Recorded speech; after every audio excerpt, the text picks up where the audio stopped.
What's up, everybody? We are back. John Della Rose here, the leading Hispanic voice in science fiction. By the way, you need to smash that like button, hit the subscribe, show up here all the time for your favorite YouTube commentary on the comic book industry, and for some awesome reviews. I'm a little behind on reviews right now just because I haven't had a ton of time to read, unfortunately. We'll get right back on those soon.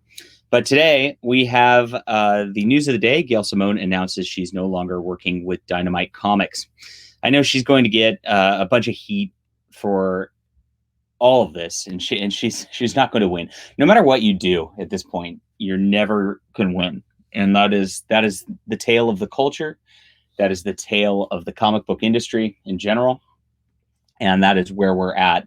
And I don't know what to do about it. I mean, the best thing you can do is if you actually have a big following like Simone does, is just honestly go off the internet and don't be on Twitter and just do your thing.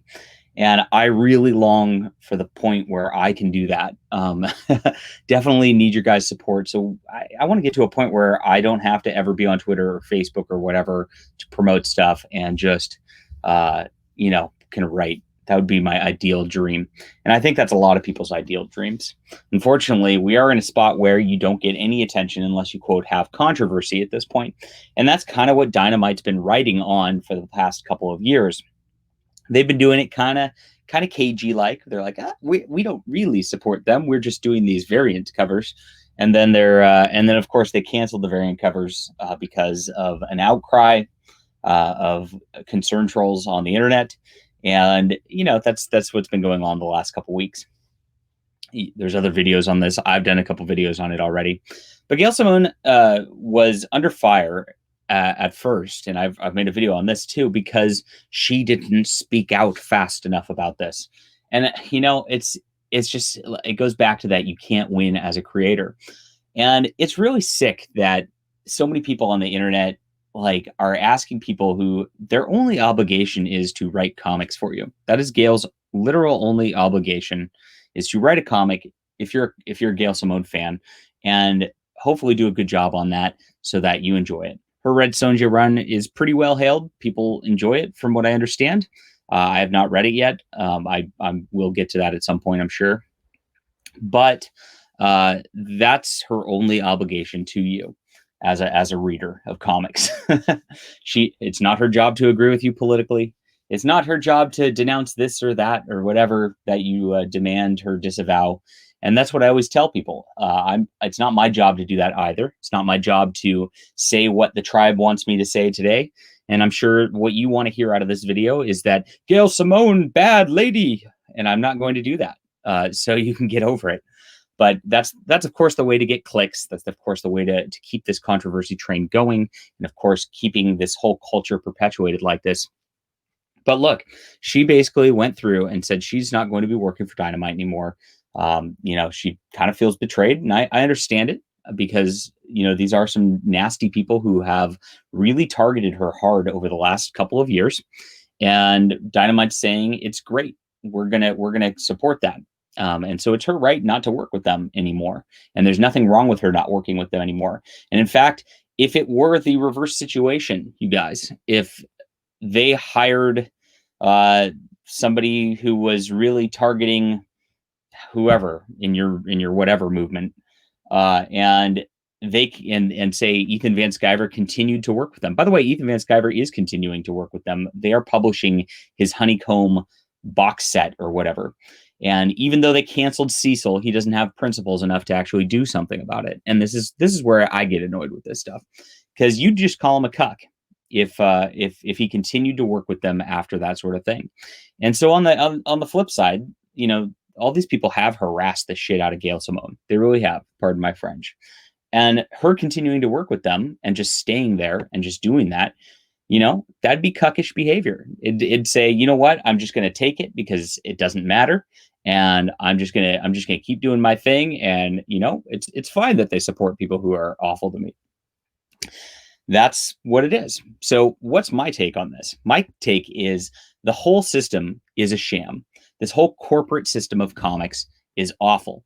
And it's led to a situation where we've actually not been able to have any great creativity for the most part, in the last 30 years of comics. And the reason for that is because you've got corporations, like 4 or 5 of them, 2 of them at the top, as you know, who just publish fan fiction over and over again, who stagnate characters, who make things so you can't actually tell reasonable stories because they want to keep the properties in a nice box for their movie rights. And that's where we're at now. They don't care about you, they don't, as a reader. They don't care about Gail as a writer. They don't care about me. I mean, they've obviously Dynamite's actually inserted into one of their books nasty, nasty personal attacks about me. And this all just goes back. They just want to keep their little properties going. They just want to keep everything in a little box so that they can make a few bucks and everyone else be damned. And that's the problem with corporatocracy. That's the problem with being in it for the money. That's the problem with not caring about the art in general. And that is what the industry is in a nutshell. So you know what? I think it's good. I think Gail should not work for them if they're gonna do this on this level to her. I think I should probably not work with them either. They did issue an apology to me, which is nice. So I do appreciate that. But I would love to tackle their properties, of course, of Green Hornet and John Carter. I mean, they own the rights to those, which I'd probably do a better job than a lot of people out there on them. But hey, I'm blacklisted just like everyone else in the industry. So what can you do? I think it's weird that Ethan's continuing to use them to publish his boxes after they've canceled his friend. So, and I think it's weird that they went to the trouble of canceling somebody and are going to continue to publish those boxes. So that's kind of a funky situation right there also. And there's no win. At the end of the day, there's no win for this whole cancel culture thing. The fact that people caring to them on the internet into doing whatever creates no win for Ethan. It creates no win for Dynamite. It creates no win for Gail. Everybody's just going to get a ton of crap for no reason, and nobody really needs to do this at all. And it's because the fans are so awful, is what it comes down to. And this is on both sides. The fans will cancel you for saying the wrong thing as fast on my side as they will on Gail's side.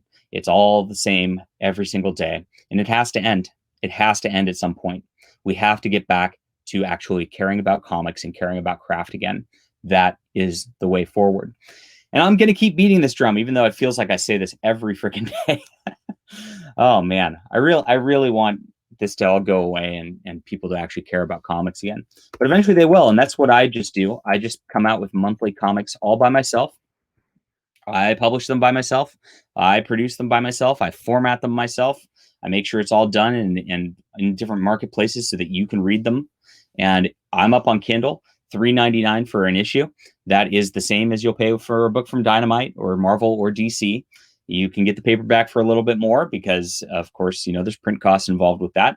But I just want to be able to share my comics with as many people out there as possible. And I hope you'll read them because we're having fun like the comic industry used to have in the 50s and 60s and 70s. We're creating that great content of action, adventure, sci-fi, just like the classics you miss. So if you really want to make comics great again, if you want to make comics fun again, if you really want to move the industry forward, you will shy away from this comic shop industry where all the drama and who's working with who and finger pointing with who, and you'll check out the real independent books that are on Amazon every single month, because this is the way forward. This is the future of comics, and I hope you'll join us. All right, everybody.